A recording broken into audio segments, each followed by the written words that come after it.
Come here. Everybody come to me. Come to me. I love it. Oh, yes. Dream come true. Yeah, tough duty. This is what Army Colonel life's about right here. Very jealous. There we go. You're gonna make a great service animal to somebody, huh?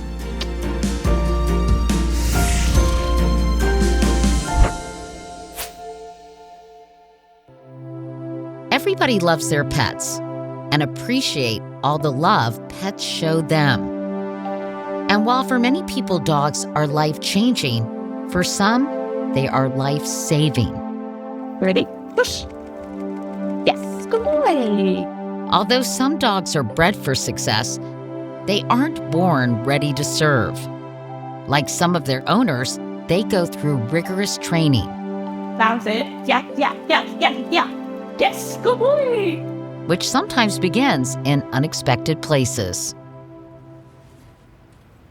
Patty, hi. Hi. Katie Couric. Oh, nice to meet you. Nice to meet you as well. I'm so happy to see you, especially on this beautiful fall day. It is beautiful. We're here at the University of Delaware, and one of the reasons we came here is they have students raising puppies for Canine Companions, and you also Yes. were a puppy raiser, but in a very different place, right? Very different. At the Gadsden Correctional Facility in Florida, right? Yes. If you can imagine like a warehouse with 4 rows of bunk beds, metal bunk beds, and the dogs are in a 42-inch kennel at the end of your bed. So you're with them 24 hours a day. Wherever you go, they go. So you go to the doctor, they go to the doctor. You go to the dentist, they go to the dentist. And they start you off with an older dog. So that was Yasmer. I started with Yasmer. And after that, it was right around Christmas time, I got a puppy. I couldn't believe it. Poe, I'll never forget. For Christmas. For Christmas, I got a black lab cross, golden retriever and Labrador retriever, yeah. The recidivism rate is very low for people nationwide who participate in this program. I'm curious why you think that is. Okay, so I was 50 when I was incarcerated, so I'd already had a career and I'd been working my whole life. But I ran into a lot of women that were 30 years old, never had a job in their life, never had a responsibility. And you give them a puppy to raise, it's like purpose and structure. You have to be up 7 o'clock, go to dog training. You had to exercise your dog. And all of a sudden one day you realize I'm doing a good job. And when you first get to prison, there's a lot of negativity. A lot of shame. A lot of shame. Families back away, your friends back away. So if people leave prison feeling like they're doing something positive, it doesn't erase what you did because you have to be held accountable, and I believe that. But it like puts a comma after it. Yes, I did this and I went to prison for 20 years. However, I also, while I was there, raised a lot of dogs. I did a lot of positive things. For me, every dog that I could train was my way of giving back. Let's go. Follow me. Let's go. Sit.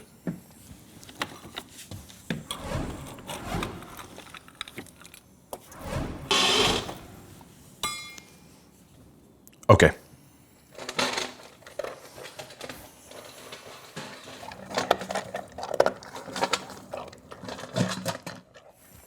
Okay, let's go. I'll slip my leg, breathe a little bit. Okay, come here. What, probably. Okay, roll. That's called the roll. And so the first time I met Kai, I was sitting down like this on a pad in the Canine Companion workroom, and she came in and I didn't even give the command, and she rolled just like this in my arms. And everyone in the room turned and looked at us and went, oh, looks like David's found a match. Dummy was my first service dog, and we got placed. It was 2010. After my third tour of Iraq, almost 7 years of, at war, injured, recovered, back to war. I could never look weak, It was my message to the enemy was, we are stronger than you. You can break us, you can hurt us, but we're gonna get back and we're gonna come and get you, right? And so I got back from that, and I was a broken soul. I was just mean all the time. My trigger was so short, and it's hard to be a good father when someone spills a glass of milk and you act like, someone got in a roadside bomb incident or something. I realized that I'd forgotten how to love. And Domi taught me to love again. She saved my life, for sure. And then the irony was that, and I don't want to get into it right now, but that she died right before I went to Afghanistan. And then I came home, and then I got placed with this princess. You know, it's kind of like a marriage. I don't always find or make time to do a few minutes of cuddle every day, but for Kylynn, she really needs it. And to be honest with you, the puppy raiser, when I get to meet her, that's one of the things I want to know is, did she have this intimacy with Kai every day? Because I can only imagine being a prisoner and not having contact, and then having this feeling every day. It would be something that can really carry you through. You can give kisses, okay? Kiss. Kiss.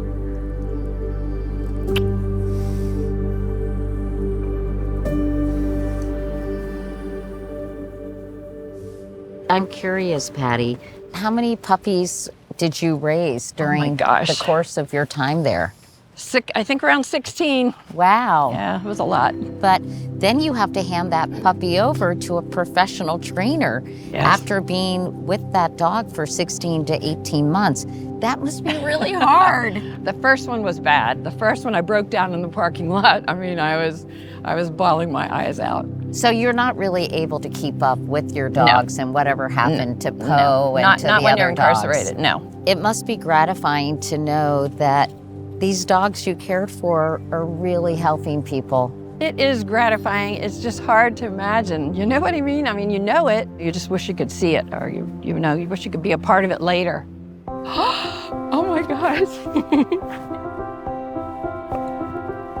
Hello. Hi. I don't have to introduce this person to you, do I? No, come in. Hi, Annie. Oh my, look at you. I can't believe how grown up you are. Oh, look at you. Oh my gosh, you're beautiful. You're beautiful. Yes, you are. Have you met Dave, Patty? No, never. Hi. Never. Hi. I'm David Rozelle. So good to meet you. So nice to meet you. Hi. Can I have a hug? Yes, thank you so much. Thank you. She looks great. Oh my come on. gosh.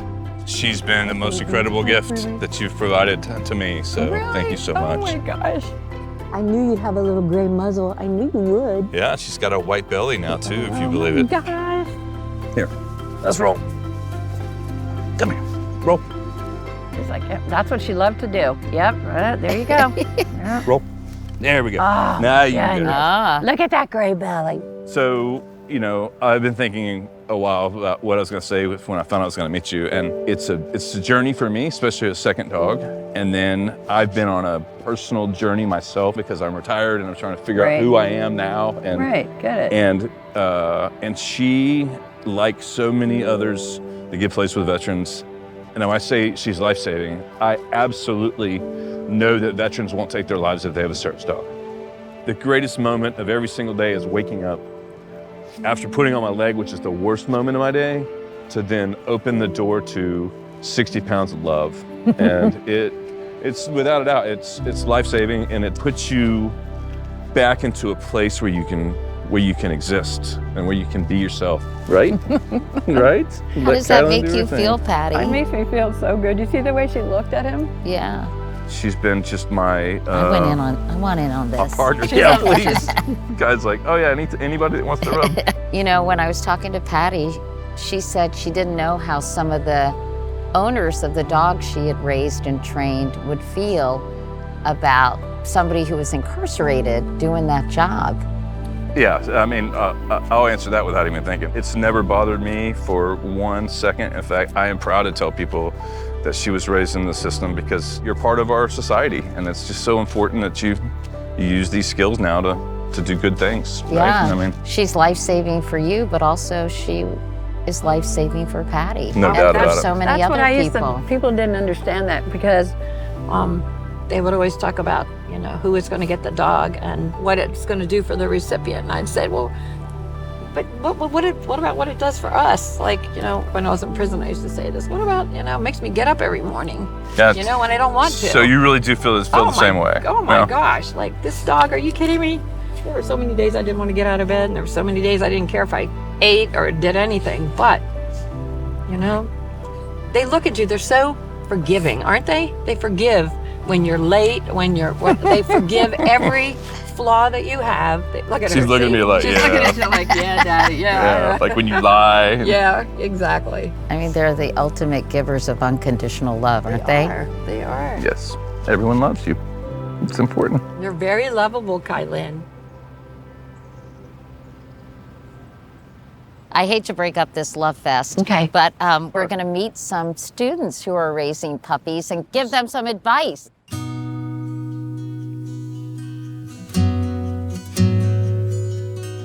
Hi, everyone. Hi.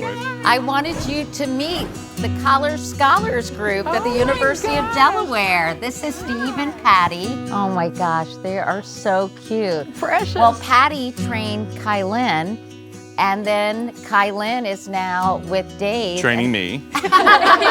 So why did you all want to be a part of this that's what I program? would I like guess, to ask. Julia, let me ask you. So I think for a lot of us, we see what Canine Companions does as an organization is really important, and I think all of us wanted to be involved more and actually raise a dog. You know, it's just so rewarding to see how these dogs give back, because there's not a lot of opportunities where we get to see people with these dogs that other people have trained. So it's just really amazing to see you with your successor dog. It's just so fantastic for us to see. Are you all having fun doing this? Yes. How much do you have to feed these guys, and what do you feed them?